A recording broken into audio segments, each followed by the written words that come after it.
We are joined now with Sommer Realy and Lena Stevens, the Engagement Manager and Executive Director, City of Ferndale Downtown Development Authority. And as you all know, we're doing all of these things via Zoom. We're all learning Zoom right now, so we're actually going to start with Lena. Lena, hello. Thank you for joining us here on the Oakland County Megacast.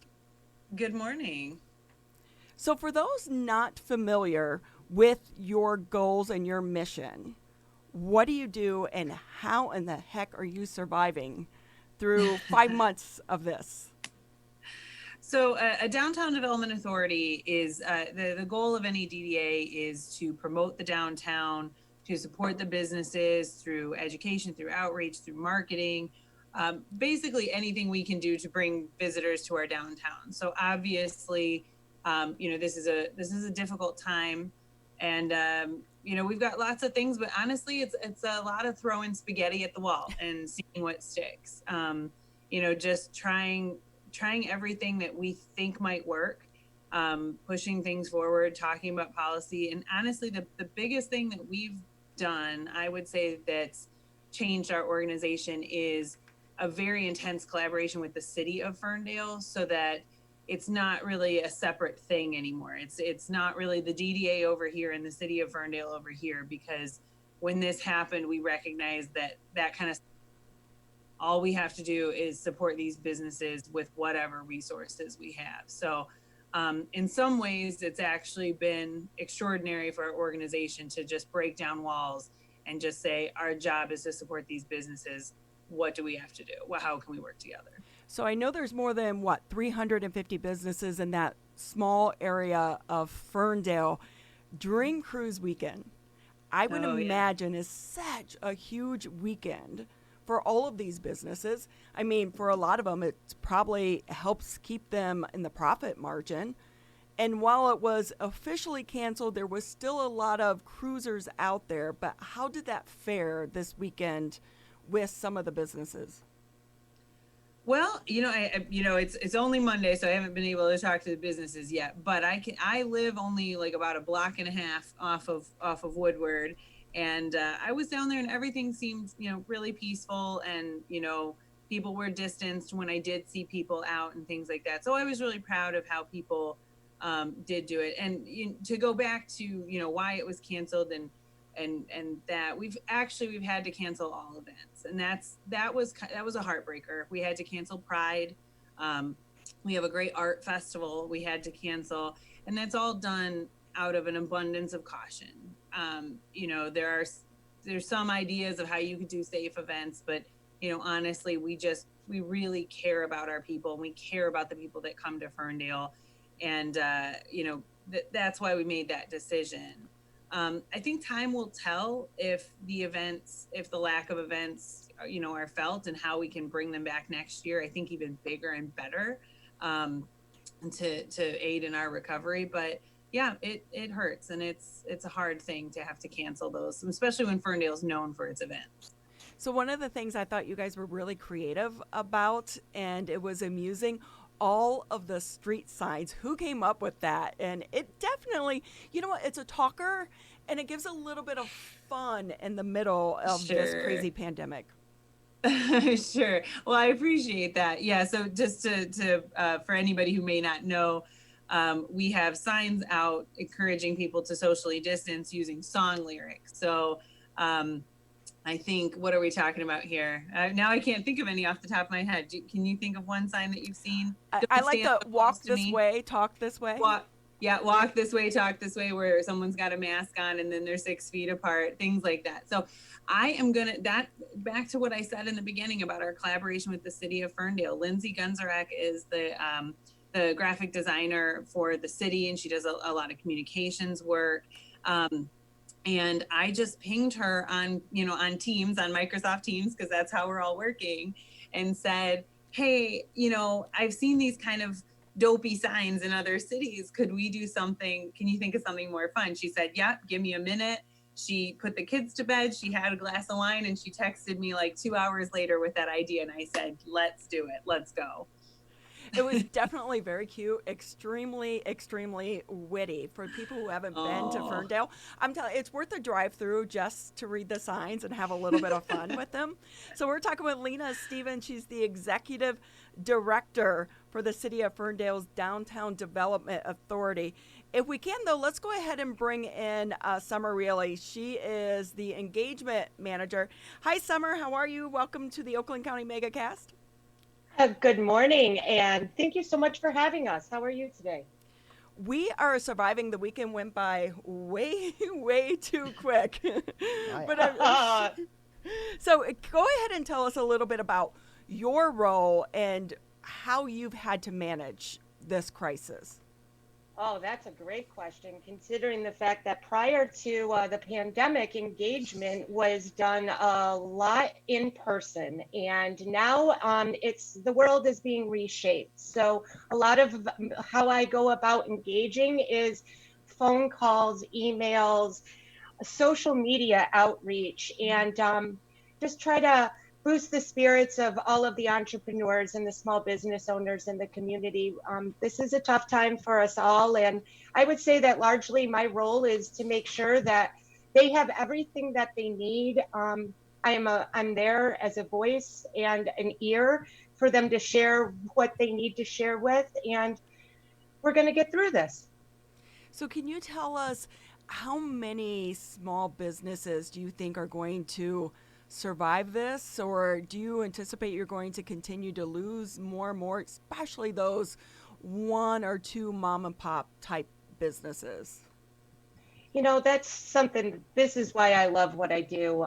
There is a level of resilience in the world of small business owners, and especially those that find themselves in a Main Street type of district.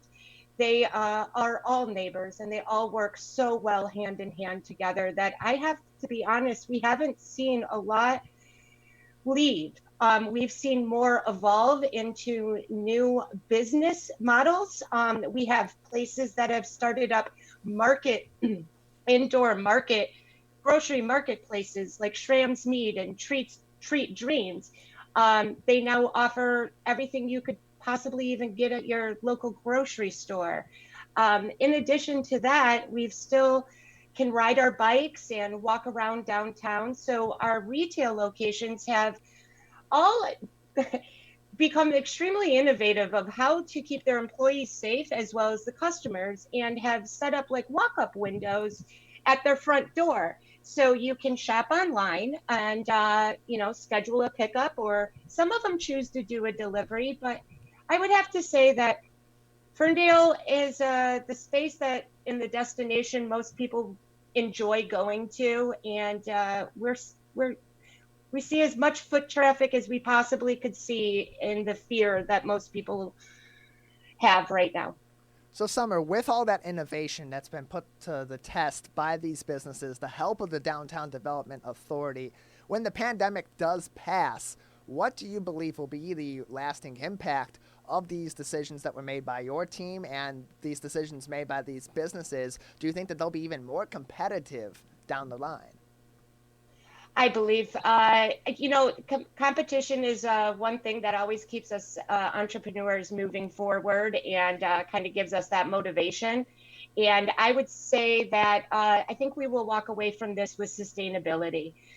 This is a time in which we are able to really take a closer look at all of the needs within our downtown, and with our current administration and Lena Stevens, the executive director, I know that moving forward, we will look back at this was a time of transition into continued greatness for the city of Ferndale.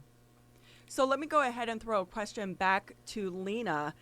As the executive director, I know that the development on Troy was, getting ready to be kicked off, and there was a lot of excitement around this new development.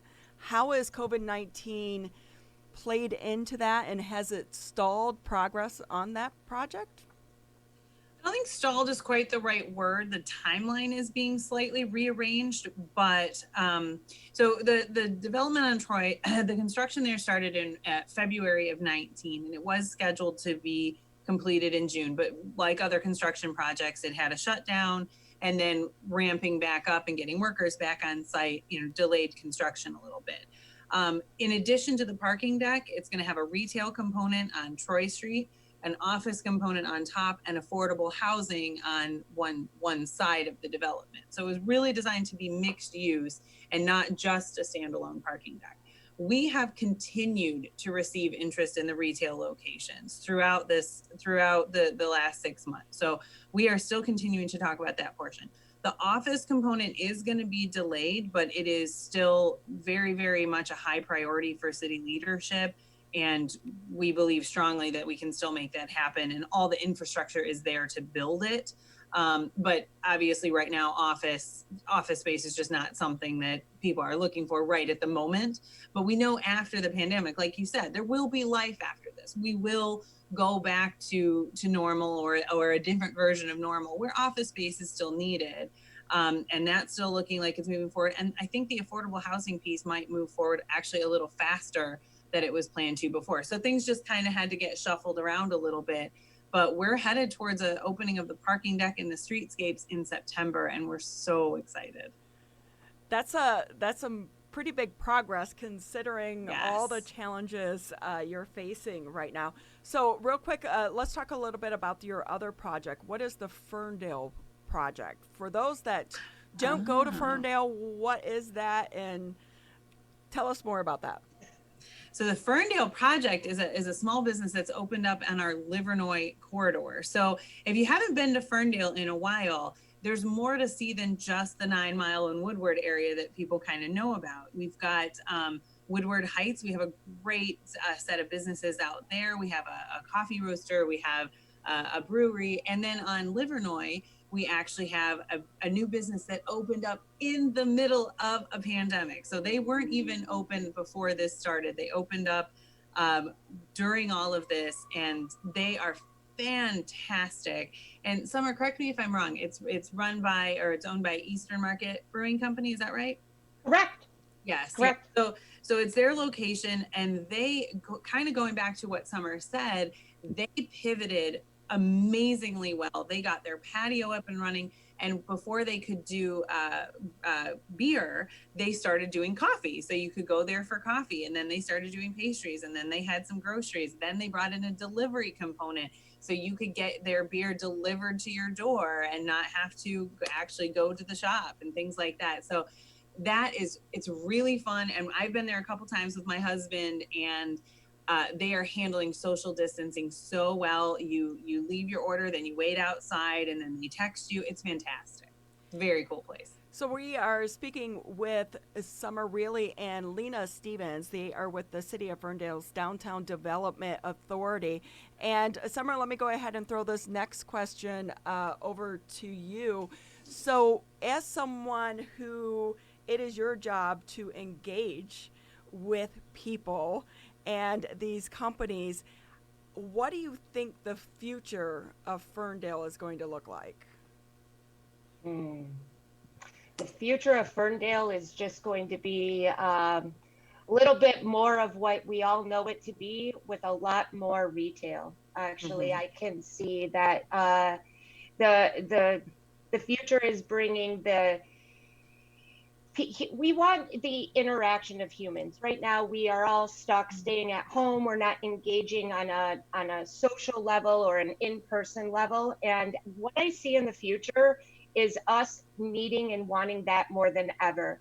So more spaces where you can actually sit down and gather over a cup of coffee and do a little shopping with your friends and family. In addition to, we're going to have a new park opening up as well. It's a revamped park, Schiffer Park at Planavon and 9 Mile. And I think the future is extremely bright for not only downtown Ferndale, but the whole city. So just before we wrap things up, though, let me ask you this. There have been a couple cases where COVID-19 positives have been connected with a particular business or a restaurant within Ferndale, and the business owners are having to navigate it and then sometimes closing their doors for a while. What advice are you giving to those business owners and how to navigate these uncharted waters? We provide a weekly newsletter out to all of the businesses with the most up-to-date information from the CDC as well as Oakland County. Oakland County has supplied all of the businesses with these reopening toolkits that give them all of the appropriate steps and signage to help them navigate in the event that they do experience some level of positive testing. We are very fortunate in Ferndale for seeing as little as we have, and that has everything to do with the business owners. Face masks are required. Hygiene and cleanliness is number one. So I would say what we're here to provide them all of the tools that is necessary by the state of Michigan as well as Oakland County so that they can properly open and serve customers. Well, we thank you guys so much for being on the Oakland County MegaCast with us. We are speaking with Sommer Realy and Lena Stevens. They are the Engagement Manager, Executive Director for the City of Ferndale Downtown Development Authority. Ferndale is one of my favorite places to go. I am a member of the Elks there. Great parking. But also great people and great stories. So thank you all so much for being with us. We appreciate having you on the Oakland County MegaCast. We really appreciate you having us.